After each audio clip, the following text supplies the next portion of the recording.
c'est Patrick.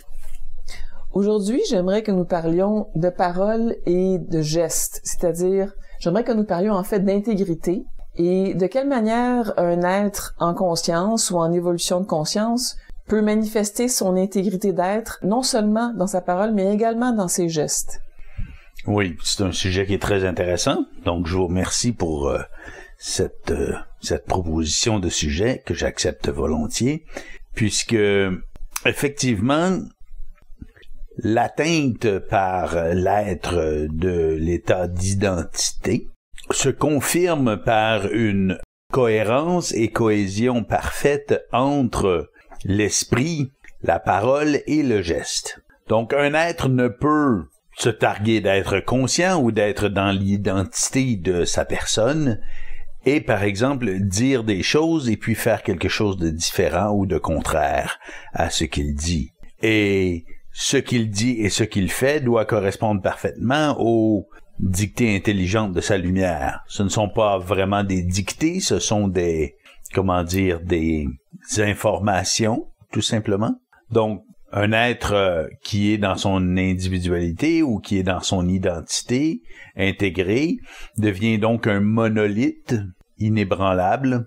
Et dans ce monolithe, il y a plusieurs parties, mais comme il est un monolithe, il n'y a pas de dissonance, de division ou de distorsion entre ce que l'information de l'intelligence de la lumière, disons, avise comme étant une réponse ou un comportement ou un geste ou une parole à offrir à une certaine occasion et ce que l'individu fera. Donc, il ne le fait pas parce qu'il est obligé, parce qu'un être qui est dans son identité est conscient et il agit comme l'intelligence de sa lumière lui conseille parce qu'il réalise que cette intelligence, c'est de l'intelligence. Donc, il est dans une situation, sa lumière vibre que, par exemple, dire telle chose ou agir de telle façon aura telle et telle conséquence. Donc, c'est toujours à l'ego de choisir ce qu'il fait, mais un ego conscient réalise que ces informations lui provenant de sa lumière lui expliquent, si on veut, une vision intelligente des choses et qu'il n'a qu'à exécuter ceci.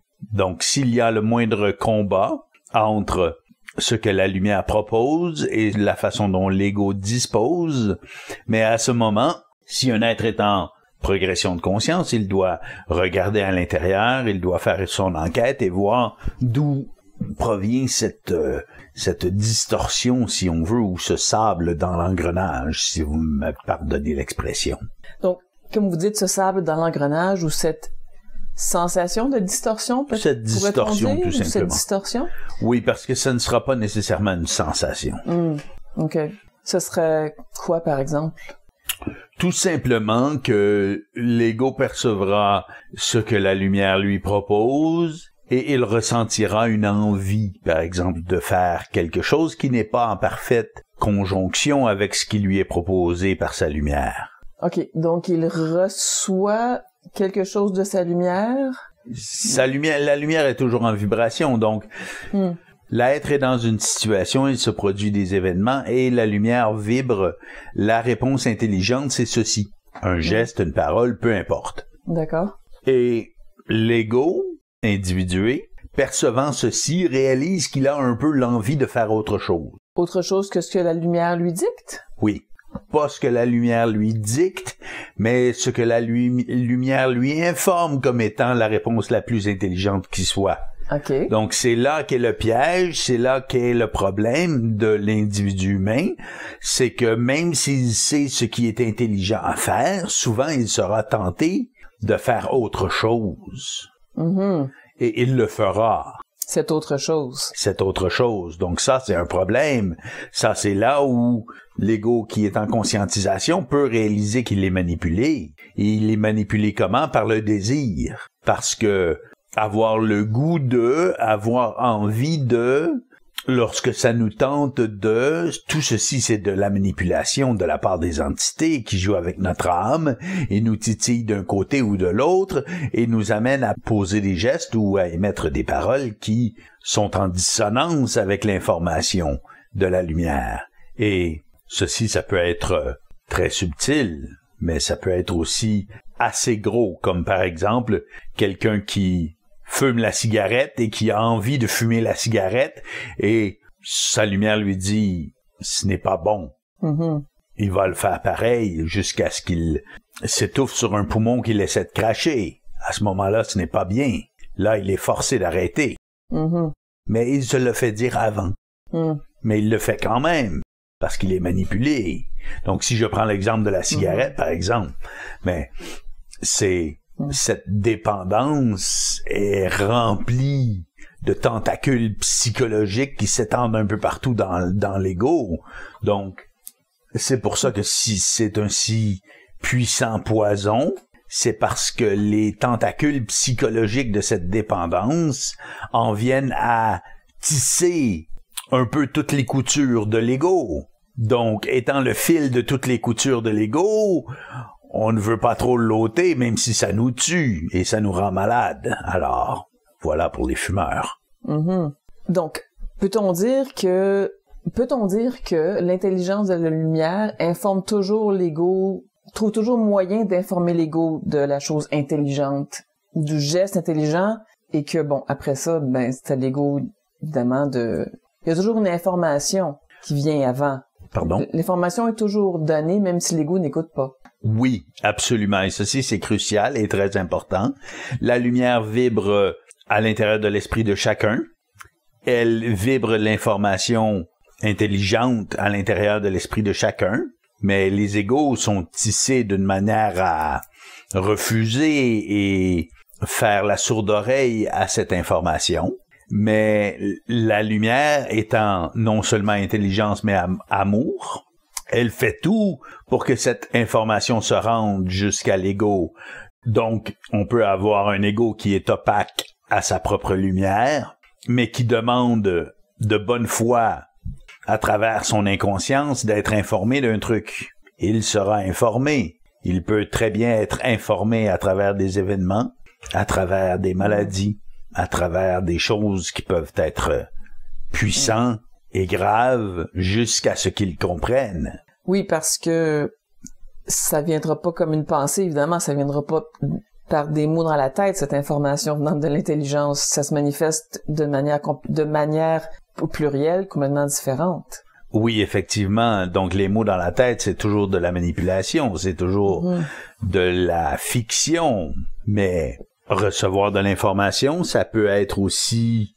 Vous savez, une fois, je donne un exemple. Une fois, moi, j'ai eu une expérience. J'ai déjà fait l'expérience d'être un humain normal, du moins de tenter d'être un humain normal. Et puis, donc, j'essayais de me comporter normalement, d'avoir une psychologie normale, un orgueil normal. Tous des traits psychologiques normaux pour passer pour un être normal dans la société, ce qui je parvenais quelque peu à faire avec une certaine difficulté, mais bon, passons là-dessus. Et du haut de cet état d'être normal, j'étais très fier de ma nouvelle auto décapotable, dont il y a eu peut-être une douzaine d'autos semblables du même modèle au Québec. Donc, j'étais un des rares à en avoir une. Elle était flambant neuve et je l'amène devant l'édifice au bureau au centre-ville et j'amène mes collègues à venir voir le bolide. Et puis, en ressortant de l'immeuble 15 minutes plus tard, il y a un sabot de Denver sur mon auto. Ce serait peut-être bon d'expliquer ce que c'est un sabot de Denver pour... c'est une espèce de gros truc en métal que les agences de collection de contravention posent sur un véhicule afin de l'empêcher de rouler. On ne peut pas rouler avec ceci, ça bloque complètement la roue. Et ceci... C'est produit pourquoi? Parce que j'avais un orgueil de montrer à tous mes collègues ce beau gadget que je m'étais procuré. Alors, cet orgueil a été quelque peu, si on veut, dégonflé par le dit sabot en question. Et donc, ceci, ça peut prendre... L'information provenant de la lumière peut prendre, comment dire, une forme comme ceci. Et on va dire, oui, mais voyons, c'est dur. Et je répondrai que ce n'est dur qu'envers la psychologie fausse et irréelle de l'ego. Donc, je me suis fait dire, ton orgueil, garde-le quand même un petit peu en échec, là. Ça va faire tenter d'être normal. Il y a des limites. Et là, tu dépasses la limite. Alors, effectivement, j'ai eu cette prise de conscience parce que, bon, même si je tentais d'être normal, je tentais pas d'être idiot non plus, quand même. Alors, voilà, pour un exemple. En effet, ce type d'événement, bon, on pourrait qualifier d'humiliant pour l'orgueil. Donc, voilà un exemple d'une forme qu'a pris l'information envoyée par votre intelligence cosmique à ce moment-là. Oui, et je dois spécifier que dans ma tentative d'être normal, entre guillemets, ou dans ma tentative d'imiter la normalité, si on veut, j'avais créé une psychologie égoïque avec beaucoup des vicissitudes et des traits, si on veut, qu'on retrouve chez l'humain normal. Et donc, ceci bloquait beaucoup l'accès par ma lumière à informer mon psychisme. Donc, c'est pour ça que les événements se sont densifiés comme ceci et sont devenus très palpables. Donc, un sabot de Denver, ça pèse 10 kilos et c'est en acier. Alors, c'est palpable. Bon. Mais donc, entre autres, tous ces événements désastreux ou désagréables ou malencontreux qui se passent dans nos vies peut-on dire qu'il s'agit d'autant de messages ou d'informations provenant de notre partie cosmique qui nous appelle à nous éveiller un peu? Ça peut l'être, mais je ne peux garantir que ça le soit à tout coup. D'ailleurs, le karma et la programmation de l'âme sont des moteurs d'événements. Il y a beaucoup d'expériences dans la vie de l'humain normal. Donc, on a un karma, on fait l'expérience des formes qu'il contient. Donc, si on a, par exemple, on peut avoir besoin de l'expérience d'être milliardaire, on peut avoir besoin de l'expérience d'être humilié. Les deux sont des expériences valables. Donc, bon, le commun des mortels, dans sa psychologie égoïque, va regarder le milliardaire et va l'envier. Il n'envie pas celui qui se fait humilier, mais les deux sont des expériences. D'un point de vue cosmique, il n'y a pas de différence fondamentale entre une expérience et une autre. Donc, si quelqu'un a dans son âme le besoin d'une expérience, il la vivra. Est-ce que cette expérience est une information de son intelligence? Oui, en quelque sorte, c'en est une.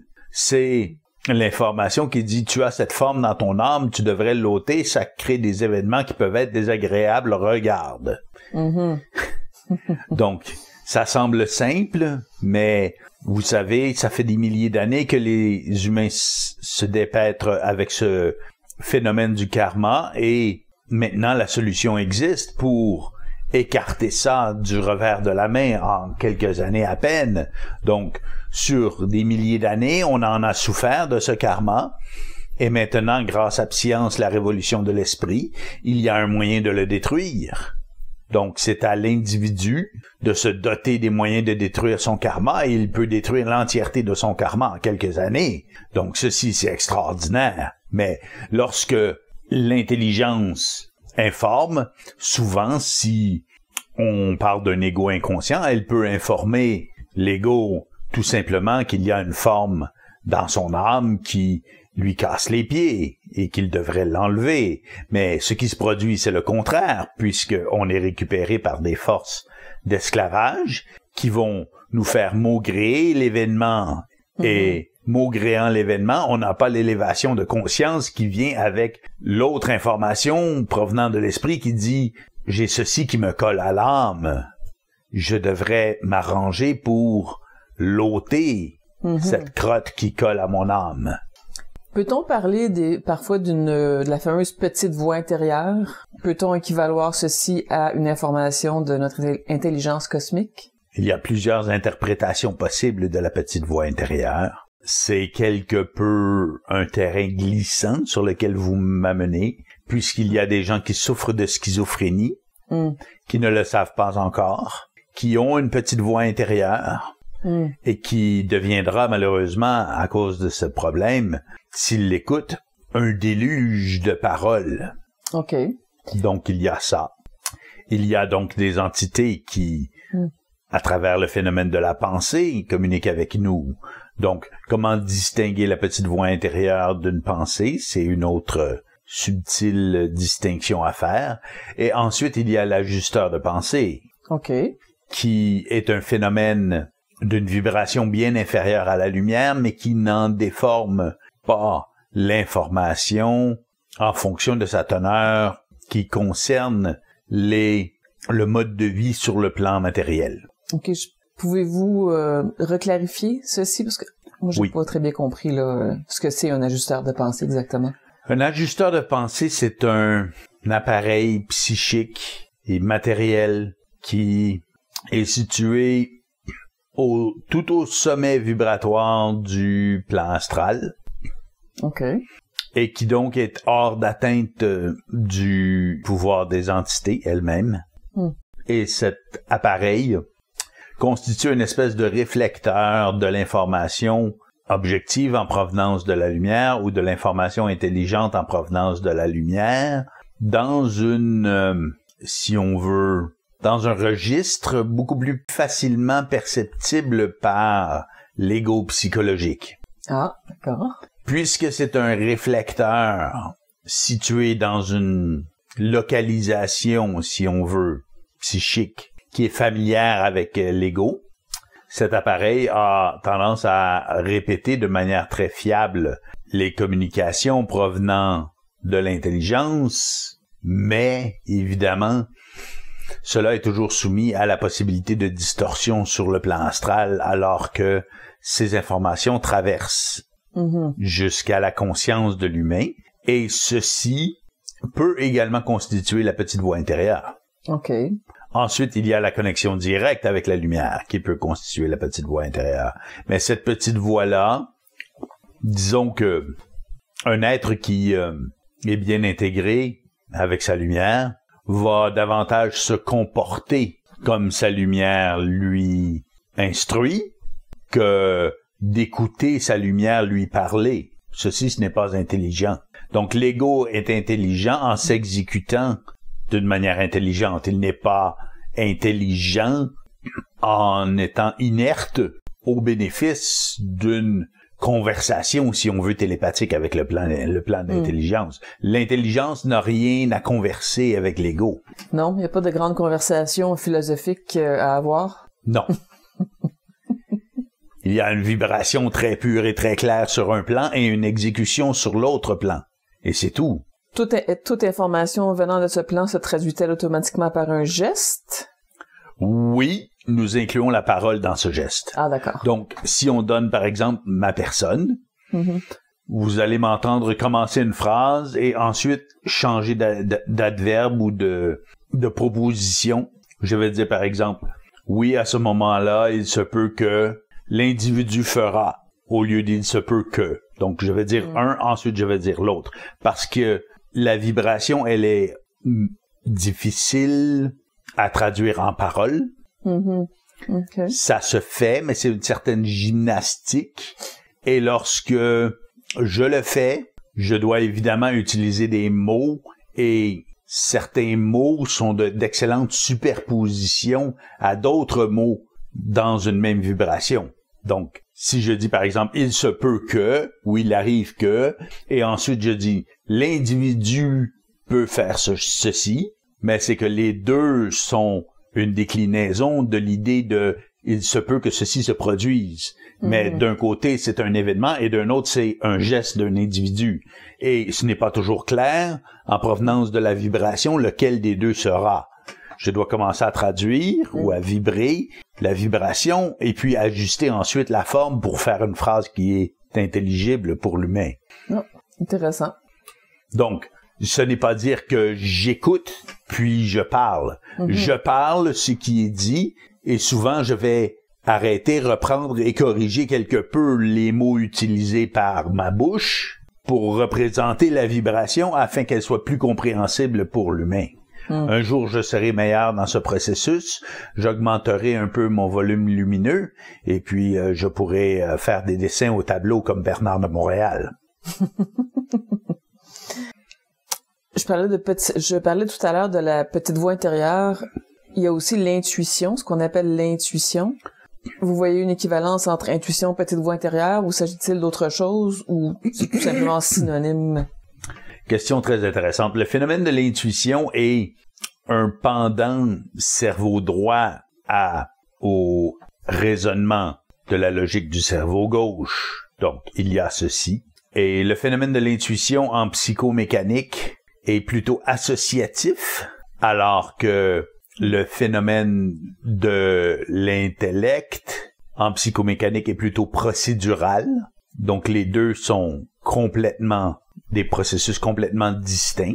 Mais, pour ce qui est de l'intuition en ce qui a trait à la petite voix intérieure, c'est souvent le cas. Lorsque je parlais de l'ajusteur de pensée, cet appareil peut servir aux deux, donc à la raison et à l'intuition. Donc, les deux peuvent utiliser, si on veut, ou se fonder dans leur processus sur ce qui est miroité par le phénomène de l'ajusteur de pensée et dans les deux cas, mener à une petite voix intérieure. Donc, l'intuition relève d'une organisation associative de formes agencées en fonction de la lumière elle-même qui traverse le plan astral. Donc, une fois reflétée sur, par exemple, l'ajusteur de pensée, la lumière traverse plusieurs formes et ceci crée l'intuition. OK. Qui donc une forme un type d'information, mais déformé ou... Tout est toujours déformé. Ouais. Sur le plan astral. C'est la grande difficulté que nous éprouvons. Mm-hmm. Les humains, si les humains pouvaient vibrer directement ce que leur lumière offre, il n'y aurait pas de problème. Donc, tout est toujours déformé. Ceci doit aller de soi. Ceci doit être évident. Mais donc, lorsqu'il y a intuition et la petite voix intérieure, c'est un rayonnement lumineux qui touche plusieurs formes associées de près, l'une avec l'autre, dans la configuration amique de l'être selon la situation dans laquelle il est présentement. Pouvez-vous traduire ces paroles? Oui, j'imagine.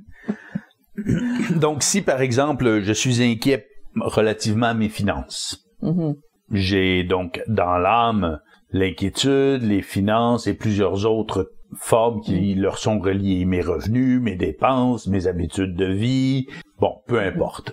Ce qui entre dans l'équation, si on veut, plus ou moins intuitive ou plus ou moins rationnelle de ce que je crois être mes finances.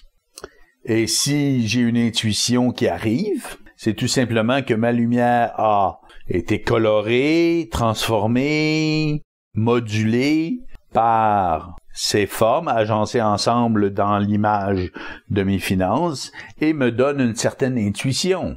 Comment peut-on qualifier la qualité de cette intuition en termes d'informations qu'on peut utiliser? Est-ce que c'est plus valable qu'une information? Absolument pas. Une intuition peut être complètement manipulée. Okay. Ou une intuition peut être une copie pratiquement conforme de la vibration de la lumière elle-même. Donc, ceci, c'est très dépendant de l'individu et de son épuration psychique. Il n'y a rien d'autre dans la vie de l'humain qui s'intéresse à la conscience que l'épuration de son psychisme. Il n'y a rien d'autre. Si l'humain s'occupe de quoi que ce soit d'autre, il fait fausse route. Donc, si on s'inquiète de ses finances, si on s'inquiète de sa santé, si on se préoccupe de savoir ce que nos petits-enfants ont reçu à Noël, on fait fausse route. Donc, l'épuration du psychisme, c'est la seule priorité de l'être qui recherche la conscience. Il n'y en a pas d'autre. Donc, si un être fait autre chose, il prend des cours d'astrologie ou de guématria ou de couture ou de tricot, je ne sais pas, il fait fausse route, il se divertit. Ceci, c'est évident, mais se divertir, ça veut dire, en particulier, ça veut dire éviter ce qui est important.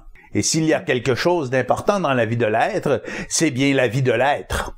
Et La vie de l'être, c'est quoi? C'est la circulation de ces énergies provenant des plans supérieurs jusqu'au plan inférieur. Donc, si on ne fait pas l'épuration de ce qu'il y a entre les deux, on ne fait rien et on ne vit pas. Que ça soit clair. Que ça soit clair.